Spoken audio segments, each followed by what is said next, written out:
It's all right. I got a chance to It was like on in the background. decompress. Yeah, I saw they did a lot better without their former offensive coordinator, though. yeah, that's The a Bills, that is. storyline. That was definitely a storyline. It was funny though because like even Josh Allen has said himself, it's like, bro, we know he was the scapegoat. It's nothing different. I think Sometimes you need that, though. Oh, They do it yeah. all the time in hockey. Yeah. I mean, it was definitely the scapegoat. We was Sometimes laughing you need like the scapegoat. he was like, yo, he's the scapegoat. We get it. Josh responded. We get it. The offense as a whole responded. Yeah, but that was never about this dude. And we all know who it was about. It was 17. If 17 made better decisions, then they ain't putting it on the OC. But the problem was 17, $100 million quarterback. So they was already had their mind made up. If it don't look right with this one, it's going to be you up top. Whereas here, just a little bit different timing right now. We say the timing is just different. They're two different stages, you know? Well, trust me, I'm still good with a firing to get a spark here. I know it's not going to happen. Respect, though. Because in Buffalo, a lot of people did not think that was truly going to happen because it was clear that it was more on just some of the decision making with Josh. But you get a better situation where he plays better, and now it does appear like, oh man, this was great. This is the answer now. If it comes out next week and it doesn't look the same, what you think they're gonna be hollering about again? Oh man, that coordinator ain't like that, man. I knew it was the man. They figure this thing out. So yeah, man, it's week to week. No different than with our offense here. The previous two games, way more optimistic, way better in terms of how it was talked about overall approval rating. Depends on who you ask, but yeah. It should have been at least, all right? In terms of just like not having a dog in the fight, just simply just looking at it, we can say, you know what, they had been improving. This was the week where it was like, okay, they kind of either flatlined or went down a little bit, but now we're going to see, how do you respond to this adversity? No different than when we had the Texans adversity. No different than when we had the Niners adversity. It's like, yo, this is the NFL, man. You going to have some times where you come out there and you don't put your best foot forward. This is the National Football League. And just because they got a fifth rounder starting their quarterback does not mean they don't have an elite defense on the other side that are going to make things very challenging for us offensively. I do think that was part of it as well coming into this. Green Bay ain't had no defense like that. Past couple of teams we done played against ain't having a defense that's playing to the level that the Cleveland Browns are playing with.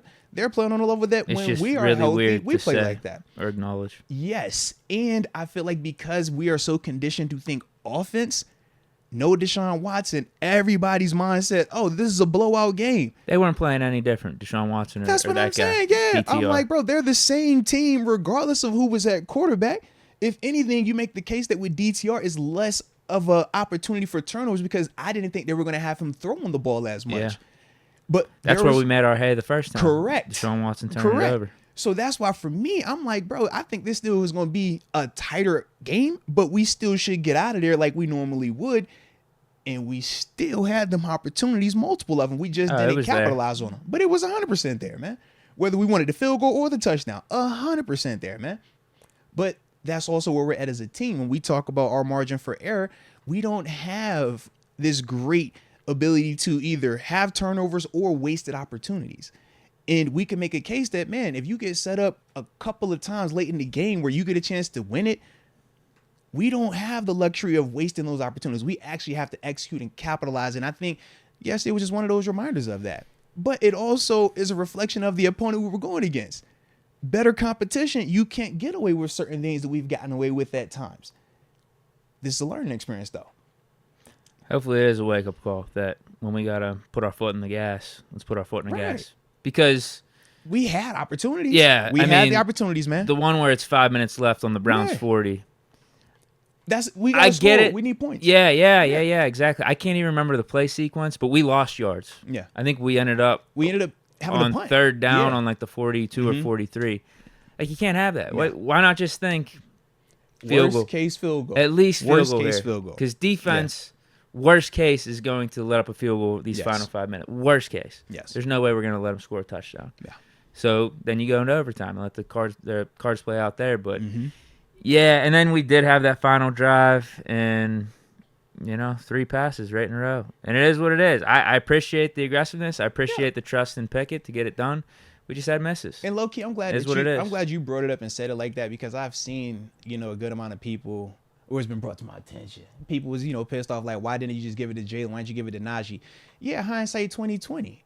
Yeah, Sure. If we would have known, we would have had Right. 3 incomplete passes. Yeah, Sure. but at the 100%. same time, we can't say fourth quarter Kenny, clutch Kenny. This is when we rely on Kenny, and now you essentially take the ball out of his hands in his moment to shine. This is what Kenny has shown a high ability to do consistently, right? The other stuff, we're like, we're very critical of him across the 3 quarters, but it's like, fourth quarter, them final 2-3 possessions, typically that's when we've been getting Kenny playing his best ball. So to me, I also did not have an issue with the 3 throws. It's like, if you're going to trust Kenny and we're going to say that this is what Kenny does, we'll give him a legitimate chance to do that. But at the same time, we just got to execute. And if this is one of the few times thus far that we've seen Kenny in the clutch moment not produce, I'm not saying that we can have multiple performances like this, because we obviously see that we can't. And it has a way different feel for the offense and for him specifically when his performance is like this and we lose. So we know it can't continue, but to act as if this is more of the norm for Kenny, I don't think that's the case. And I think that a lot of people have jumped to that conclusion based on what they've seen. And it's like, no, he could have been better. And does he have to get better? Absolutely. And we've been saying that. But at the same time, it is certain things where it's like, I'm looking at certain things with the protection. I'm aware of that. Yeah, he was under duress at times. I'm looking at certain things from a schematic standpoint. The one thing that stood out to me was how we were running our screen plays versus blitz. We were having our running backs release freely inside the core of the line of scrimmage without touching the blitzer. But those running backs were taking a little bit too long to turn around. So for Kenny, he's having to back up under duress, and he has no safety valve for the. There were like 4 or 5 wasted plays like that. So when I think of that, that's when I look and I say, I'm not going to blame everything on Kenny or everything on Canada, but it's certain parts where I say, yes, if I'm Canada, I'm asking myself, how can I offset some of the pressure that they're doing? Now, do I change it for my running back and say, hey, chip this dude on your way out like we see tight ends do? Travis Kelce, right? 1001, 1002, then release. So for the running back, if you're going to release in between the A gap, B gap on the screen, man, chip that blitz when he's coming in, then turn around and release. Or is it, hey, man, as soon as you see that color flash, you turn around and get ready because he's going to have to get that ball to you hot. You're the new hot receiver. Or is it running back instead of inserting through the line of scrimmage? Fast release outside by the tackle, right? So if this guy's blitzing, Kenny can clearly see it. If this guy has to cover you, he's going to have to bail that blitz. Those are the schematic things for me that I looked and I said, okay, if we're going to make adjustments, that's an adjustment that we needed to make. We still saw that first half, and we still saw it, unfortunately, in the second half.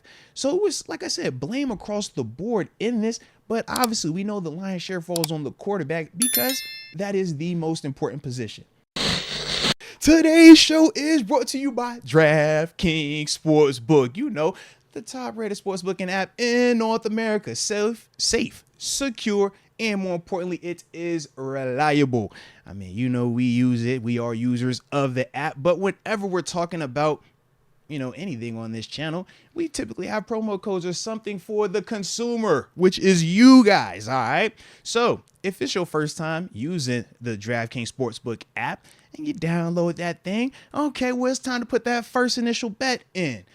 Minimum of $5. But if you do that and place the promo code MOATS, when you do that, you will receive up to $200 in free bets. I mean, it's a dope concept, man. It's one of the things that, I definitely like for myself. But at the same time, I can understand that not everybody is capable of living that DraftKings Sportsbook life. Some people may have it or may know somebody that has a gambling problem, might be in need of crisis counseling or even referral services. And for certain people that live in New York, it's a number you could text or call. But for everybody else, the number to dial is 1-800-GAMBLER. I said 1-800-GAMBLER.